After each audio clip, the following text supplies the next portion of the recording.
My husband's friend was sleeping with me behind his back. I was getting dressed. My husband Gary called and asked if he could have his coworker Bob home for dinner. We had been married for 7 years, and Gary was the sweetest and most considerate man I knew. He always tried to make me happy. He would never bring a coworker home without calling first. Bob had been here for dinner before. It was the 3rd time in the last 2 months.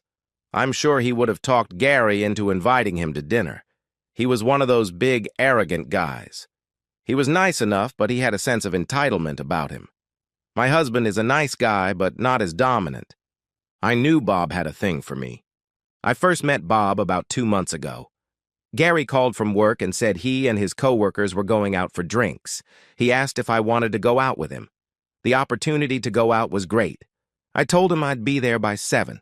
I stood in front of the mirror. It was a weeknight, so no big deal, but I wanted to make a good impression on Gary's coworkers.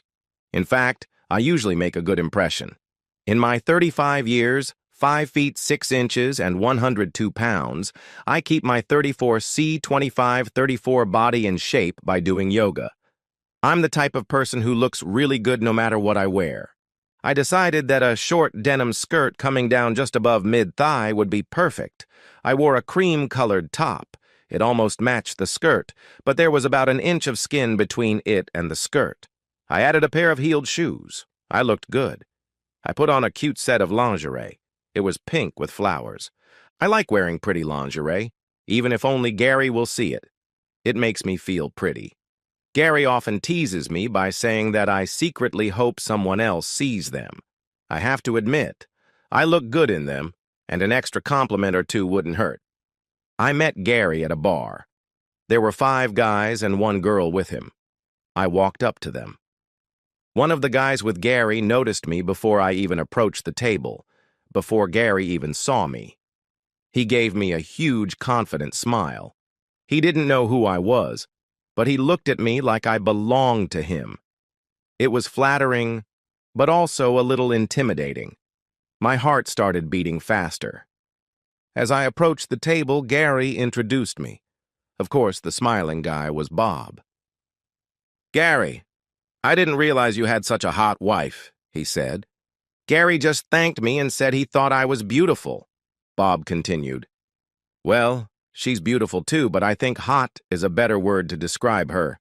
I mean, look at that body." It was strange that Bob was talking about me as if I were an object that wasn't there. On the one hand, it made me angry. Who was this arrogant asshole? On the other hand, my husband treating me like I was his beautiful wife. It was nice to be seen as a sexy hottie.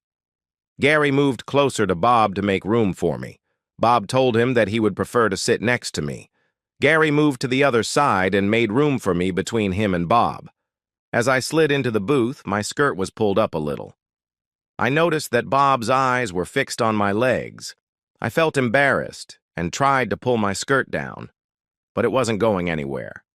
Bob noticed this and said, "That's better anyway. You could actually pull it up and show more of your legs." Everyone at the table heard him and laughed. They teased him, saying that Bob was such a stud and took his words as a joke. They didn't notice the way he looked at me when he said it. I did, though. It made me wince. A little dangerous. But I was safe here. Bob turned to Gary. "Wow, where have you been hiding her?" "She has great legs." Gary replied that he was very lucky. Bob continued. "Lucky, that's for sure. How else would a guy like you get a hottie like that?" Everyone laughed at Bob's joke. Bob's hand came down on my thigh. I didn't want to make a scene, so I made a joke by slapping his hand and telling him that those legs belonged to Gary. Everyone laughed again. We sat like that, laughing and drinking. Gary was getting drunker and drunker. I saw Bob buying him extra beer. It was all good. I knew I could make it home. Bob often talked to everyone about me as if I wasn't there. I felt like he saw me as an object, but everyone laughed and so did I. I don't know exactly why I felt uncomfortable. I should have been angry, but part of me was flattered. As the night went on, everyone left. It was just me, Bob, and Gary. Gary had too much to drink. I told him we had to go and asked Bob if he would watch Gary while I went to the bathroom. He just laughed. When I came out of the bathroom, Bob was standing there. That made me nervous. I don't know why. I mean, what he could do in public. He was bigger than my husband. Broad chest, big hands. He made me feel small in comparison. He stood very close to me. My breasts were almost touching his chest. He looked at me and said, "I haven't seen a woman look more sexy in a long time." I snapped back, "Well, I'm married to Gary, so you'll never know." He only laughed. That laugh unnerved and excited me. It made me a little uncomfortable. I turned to walk past him. He grabbed my shoulder from behind and pulled up my skirt as I passed. "I knew you had a great body," he said. I pulled away and headed back to the table. Gary was pretty drunk. I sat there for a few minutes waiting for Bob. He didn't come back. I looked around the bar and found him. He was talking to 3 women. They were touching him and laughing. I was a little angry, maybe a little jealous. I grabbed Gary and pulled him to the car. We drove home in silence. I put Gary to bed. Taking off my skirt, I looked in the mirror. I was sexy. I imagined Bob putting his hand on my leg and telling Gary how sexy I was. I finished getting ready for bed. I crawled under the covers. Gary was unconscious. I thought again about Bob treating me like I wasn't there. My hand went down my body. I caressed myself and then fell asleep. The next day, Gary woke up with a hangover, complaining about having to go to work. I just laughed and said it was his fault. Then Gary said, "Bob seemed to really like you last night." I replied that may be even too much. Gary just laughed. He said that Bob was just like him and that Bob was the office lover. He always has different girls. Hearing that made me a little jealous. I shook my head to put the thought out of my mind. The day went on as usual. When Gary got home, the first thing he said was, "You really made an impression on Bob." "Really?" I replied, not wanting to sound too alarmed. "Yeah," he continued. "Bob has been talking all day about how hot your body is and how he'd like to have sex with you. It was pretty funny. We all laughed about it." I could feel my ears and body burning. "By the way," he said, "Bob asked if he could come over for dinner one night. I invited him for Thursday. I said I had to consult with you first." I wanted to say no. I didn't want this man peeping on me in my house, but it came out otherwise. "Sounds like fun," I said. It actually sounded a little scary, a little exciting. How much could he do about the safety of my home? If this got out of hand, I'm sure Gary would stop him. On the other hand, I remember how dirty I felt when he talked about me and pulled up my skirt. Every day Gary would come home and tell me what Bob was asking about me. When I demanded that Gary tell me what Bob had said, he would dodge. Finally, he told me. Apparently, he was asking what I sleep in, what kind of sex I like, how am I in bed, and things like that. When I said it seemed very personal and inappropriate, he replied that it was all just funny. Every day I thought about taking Bob out to dinner. How I would reprimand him for treating me like an object. How I would punch him in the face if he touched me inappropriately. Finally, Thursday came. All day long, I felt butterflies in my stomach. I prepared food that could be cooked in advance. That way I could participate in the conversation. They were due at 6. It was 5 o'clock, and I was standing in my room with no clothes and trying to decide what to wear. The safest thing to wear would be jeans and a t-shirt. That would make sense. A regular dinner at home. Why would I wear anything else? I knew I wasn't going to wear that. I found a short casual sundress. It had a collar and a V-neck. The bottom was about 3 inches below my hips. I found a cute push-up bra to wear with it. The boys came over for dinner. As usual, Bob struck up a conversation with Gary about me. Like, "Gary, your wife looks hot today. Your wife is wearing a great dress tonight. Your wife has great legs." I didn't know how to respond. The conversation was about me, but without my participation. I felt like an object again. We sat down to eat. I sat Bob at the table across from me. Bob motioned him over and sat next to me. "I can't see her legs from there," he said to Gary. Gary only laughed. During dinner, Bob kept bringing Gary drinks. It became quite obvious that Gary was getting drunk and Bob was keeping his sanity. As Gary became more and more drunk, Bob asked more and more personal questions about me, in front of me. "So, Gary," he asked, "how often do you make love to that hottie? Does she scream in bed?" I didn't want to make a big scene, but I told the guys it was inappropriate and awkward, and I wished they'd stop. I often caught Bob looking at my breasts in my push-up bra. Bob would hand Gary another beer and say, "We're just having fun." Gary would agree. At one point, Gary brought up the fact that Bob is the office lover and has slept with one half the women in the office. I said that I thought this would lead to a lot of political and relationship problems in the office. Gary inarticulately mumbled, "You'd think it would, but it wouldn't," he said. "Why not?" I asked.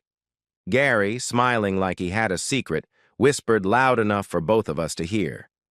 "Because he has a really big dignity. They all like it." I turned to look at Bob. He only shrugged his shoulders. "Gary, how do you know that?" I asked.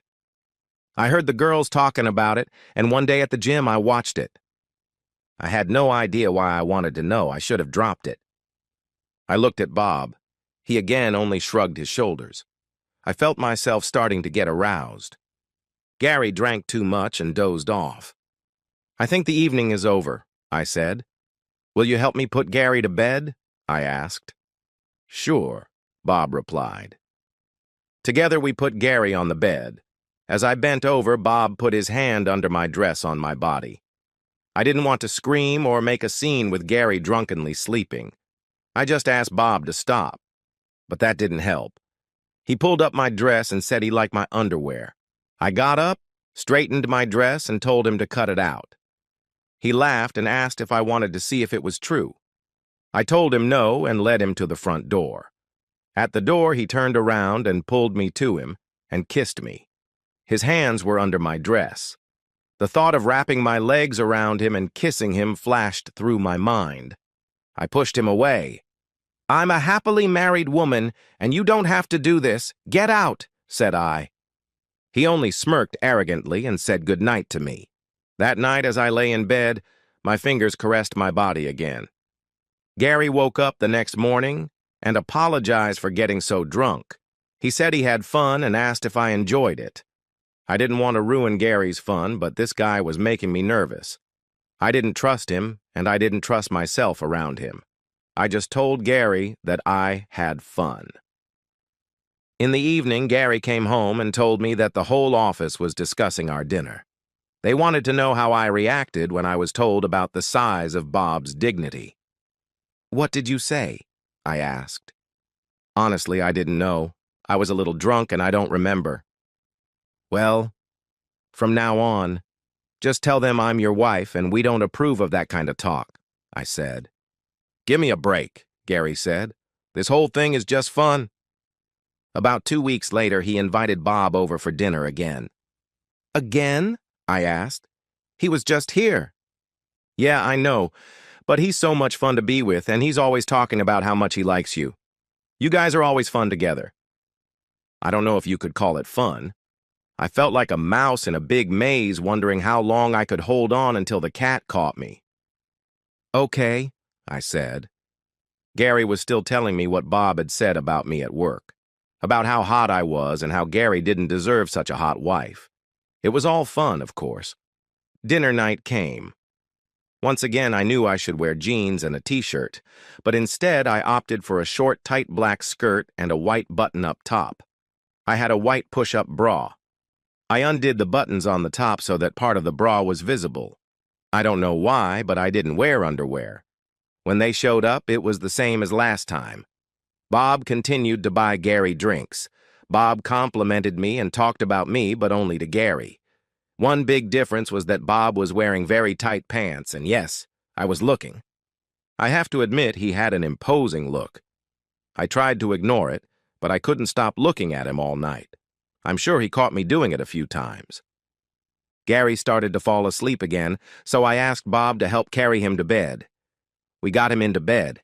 I had already bent over to put Gary down when I felt Bob's hand under my skirt. I didn't move. For some reason, I stayed lying like that. He soon discovered that I wasn't wearing any underwear. He laughed. What a naughty girl not to wear underwear in company. I felt his fingers begin to probe my body. Gathering my strength, I pushed him away and said, "Stop it, please. I'm a married woman." I sounded like I was begging.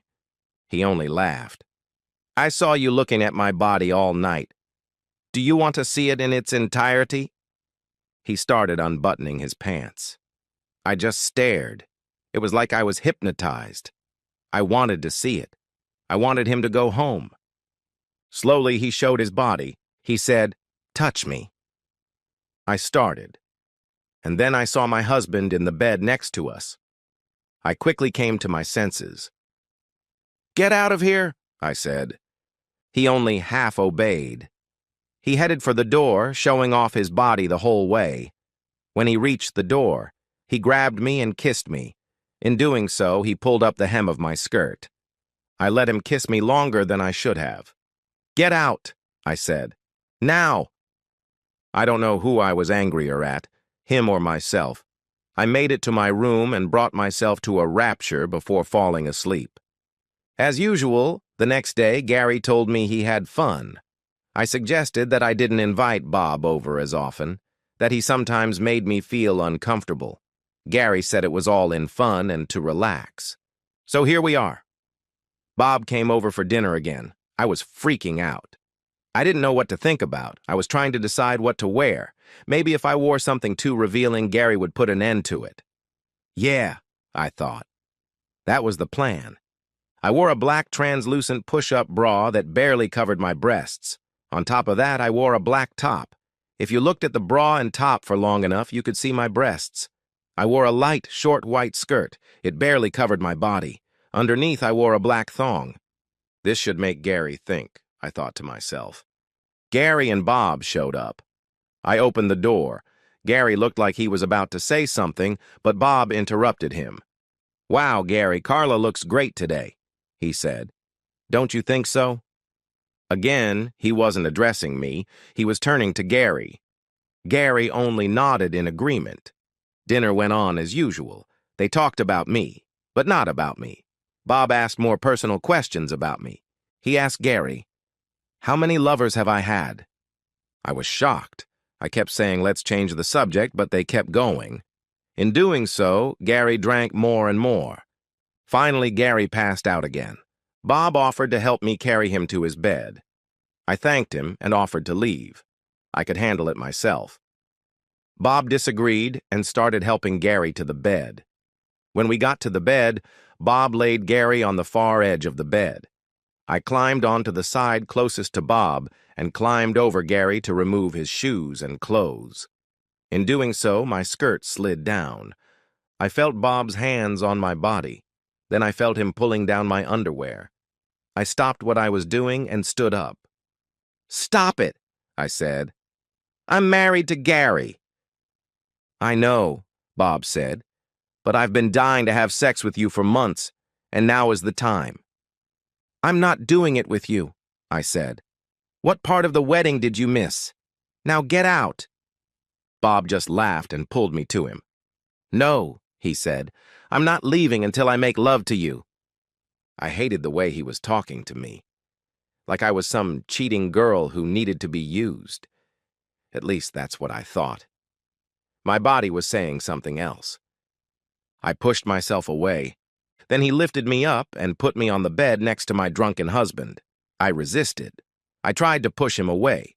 Looking back, I could have scratched or bit or kicked, but for some reason I didn't. I pushed him away. "Please, no, I don't want to do this. I love my husband. He's there for me. Please, stop." I felt him start to have sex with me. I was still begging him to stop. I tried to twist out from under him. He held me in place. I let out a very weak plea. "Please, I'm married." The last word vanished into thin air and he continued to have sex with me. And then I remembered. Gary had a vasectomy a year ago. I hadn't been on the pill in 6 months. Bob, I said between wheezes, I'm not on birth control. I grunted and forced the words out of me. Bob only laughed at me. I hope you're ready to have a baby. That was all he said. The thought made me shudder.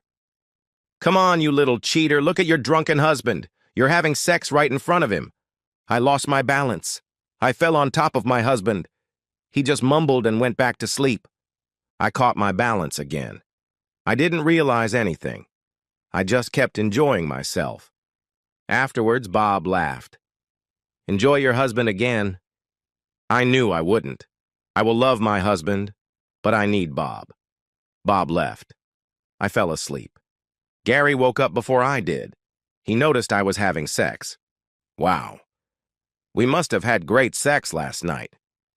I just kissed him. 2 weeks later, I did an EPT in the bathroom. The result was positive. The end! Subscribe to my channel. Thank you!